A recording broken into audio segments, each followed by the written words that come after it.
नीलाम हो रहा था, थानों में बंधक बाट बची थी, तहसील तो राम भरोसे थी, गांधी जी के बिना कुछ नहीं हो रहा था वहां। तो किसकी भूख और प्यास थी? मैं तो तृप्त हूं और पैदाइश से तृप्त हूं, ईमानदारी में मेरे पिता से लेकर आई हूं। और बीजेपी का भी आम व्यक्ति ये कहता है, अनेकों सर्वे होते हैं, सबने एक बात कही, चाहे उन्होंने बीजेपी से लिया हो, कि जो भी को एक बात तो कहनी पड़ेगी कि 100% ईमानदार है दिव्या मदेरणा, 100%। कि हम ना बीजेपी के सही, लेकिन भ्रष्टाचार नहीं होने दिया, ना खाऊंगी ना खाने दूंगी, ऐसे कालजा फड़फड़ीच करता है अधिकारियों का यहाँ ऐसे। पुलिस केस हो जाता है कोई डोडो वोडो का, जाते हो आप, कहते हो कुछ कर लो, ओके बाजी माफ करो, और 6 मिनट ठा पड़ जाती, मार तो वह सब सितारा उतार देगी।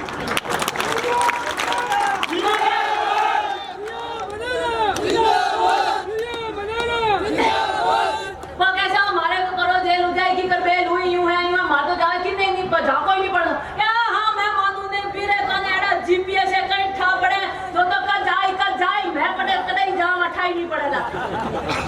मैंने ओसिया के अंदर 101% भ्रष्टाचार के ऊपर अंकुश लगाया और किसानों का राज स्थापित किया, और किसानों की बेटियां भूखी प्यासी नहीं होती। और जो बेटियों को घेरते हैं उन्हें जमाना देख रहा है, जमाना देख रहा है, मर्यादा को तार तार कर जो कर रहे, समय लिखेगा उनका भी अपराध, समय के काल चक्र पे वो भी लिखेंगे। युद्ध भूमि के भी नियम होते हैं। महाभारत के उस 18 दिन के युद्ध में आज ये मान लेना कि ये महाभारत का युद्ध हो रहा है, आपकी बेटी के लिए हो रहा है। अगर आपने अपनी बेटियों को नहीं बचाया तो आने वाली पीढ़ियों की बेटियों को ऐसे ही घेरा जाएगा, ऐसे ही घेरा जाएगा।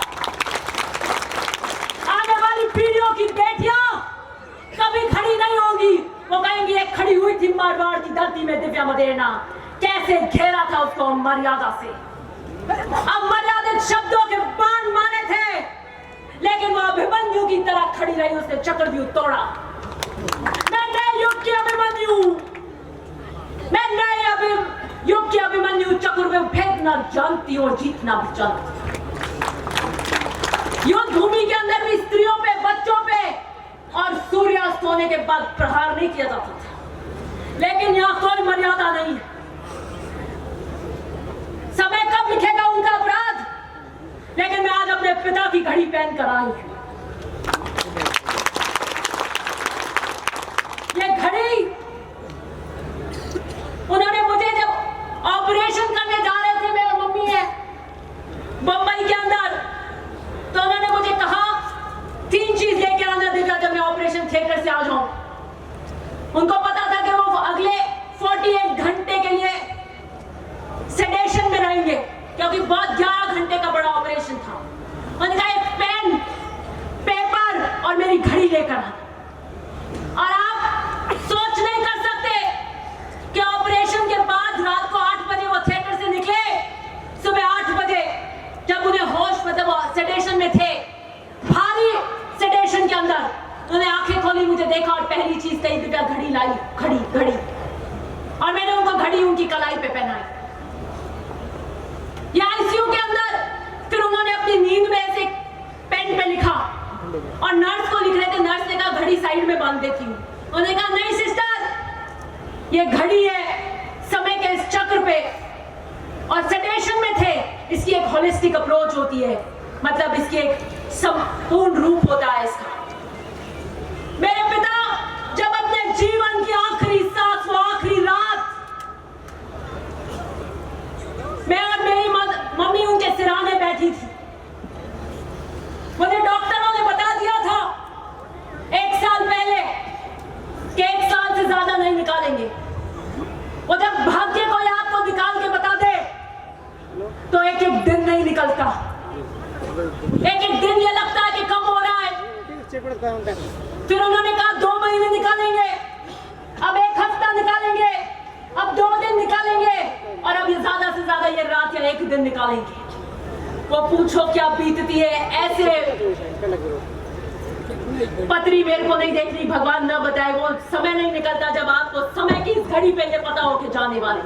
वो बढ़िया है जब नहीं पता हो एकदम से ले जाए, लेकिन साथ वाले को जब पता हो कि आपके सबसे, आपके जीवन की सबसे, आपके जीवन की अस्तित्व की पहचान जा रही हो तो क्या बीतती है। मैंने उस रात कहा कि आपको नींद आ रही है, मैं घड़ी खोल देती हूँ। उन्होंने कहा नहीं, मेरी घड़ी नहीं खोलना, मैं रात को भी टाइम देखूंगा। मैंने ये घड़ी चांदी में उनके पार्थिव शरीर से उतारी थी और आज पहनकर आई हूं।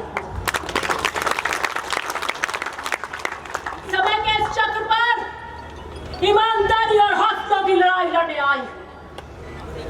मेरे पिता ने मुझे कहा था, जब 2018 में मैं उनसे सुबह मिलने गई तो मैं बहुत भावुक थी। मैंने कहा मैं पर्चा भर रही हूं, आप मेरे साथ नहीं है। मेरी आंखें भर आई और उन्होंने मुझे बड़े कड़क शब्दों में कहा, दिव्या, जिस पथ पर तुम हो वहां आंसुओं की कोई कीमत नहीं होती। मैं नहीं देखना चाहता एक कमजोर दिव्या को। मैंने कहा ये आपसे भावनात्मक जुड़ाव के आंसू है कि इसे अंदर पीना सीख लो, और मैंने सीख लिया और इसलिए मैं शेरनी की तरह ललकारती हूं। ये जो मंच पर बैठे हैं ये नौसिखिए नहीं है, ये नौसिखियों की फौज नहीं है, ये वो फौज नहीं है जिस पर कप्तान को भरोसा ही नहीं हो, जो ये कहे कि ये फोटो खिंचाने आते हैं। मुझे अगर जीवन में किसी पर भरोसा है मेरे माता पिता के बाद तो आप पर है और आप पर है। हमारी फौज का एक एक व्यक्ति कमांडर है, एक एक व्यक्ति कमांडर है, इतना पालन। जब ये आकलन और सर्वे करते हैं तो ये कहते हैं मदेना को कौन टक्कर देगा। उनके कार्यकर्ता सोने की तरह खड़े हिलते नहीं है, खड़े हैं। कि मदेना की ताकत क्या है कि ईमानदारी और अपने कार्यकर्ता के लिए जान लौटाते हैं और उनके कार्यकर्ता ईमानदारी से उन पे जान लौटाते हैं। मेरी पूंजी आप है, मैं आपके लिए लड़ रही हूं। मैं मेरे पिता को खोकर आई हूं। मेरे भाग्य में शादी वादी नहीं, संघर्ष पथ लिखा है, संघर्ष की लकीरें आई है। मेरे जीवन का कोई ध्येय नहीं है चुनाव जीतो हरो, ये तो जनता का भाग्य है, आप मेरे को भाग्य तय करेंगे। लेकिन मैं कोई व्यवसाय नहीं करूंगी, मैं दिल्ली का टिकट नहीं मांगने लग जाऊंगी बीच में, मैं कोई और प्लान नहीं लगाऊंगी, मैं और कोई काम नहीं करूंगी। मुझे एक ही काम आता है अब, और वो है आपके लिए सेवा करना, आपकी आवाज बनना। मुझे और कोई दूसरी चीज आती नहीं है और मैं कोई दूसरी चीज कर नहीं सकती हूं।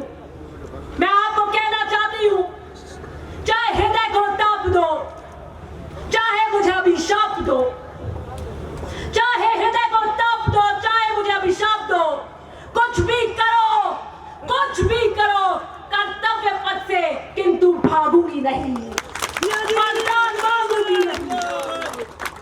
मैं इस कर्तव्य पथ से नहीं जाने वाली।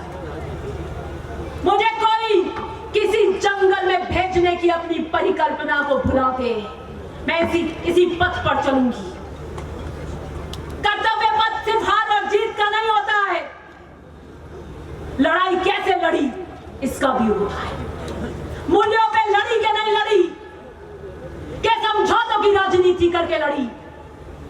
मैंने समझौतों की राजनीति नहीं की।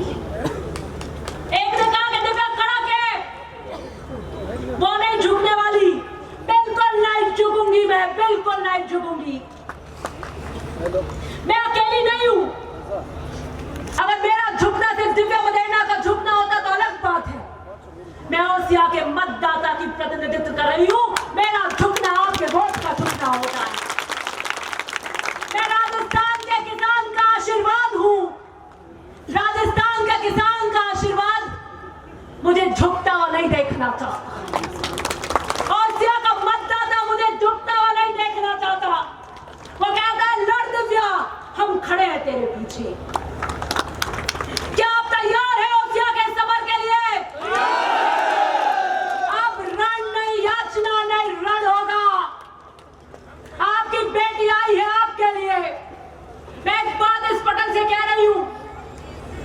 अब इसके बाद अपन रैली में चलेंगे, बस खत्म करें। मेरे साथ चलिए कि चुनाव कैसा भी क्यों नहीं हो, अगर आप कार्यकर्ता ठान लो तो रात जिता देते हो, माहौल बदल देते हो।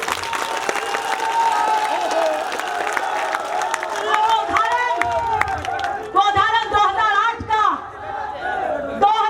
का उदाहरण, ओसिया के अंदर महिपाल मरेना को जीत में अगर बदला तो आपने बदला, आपकी मेहनत ने बदला।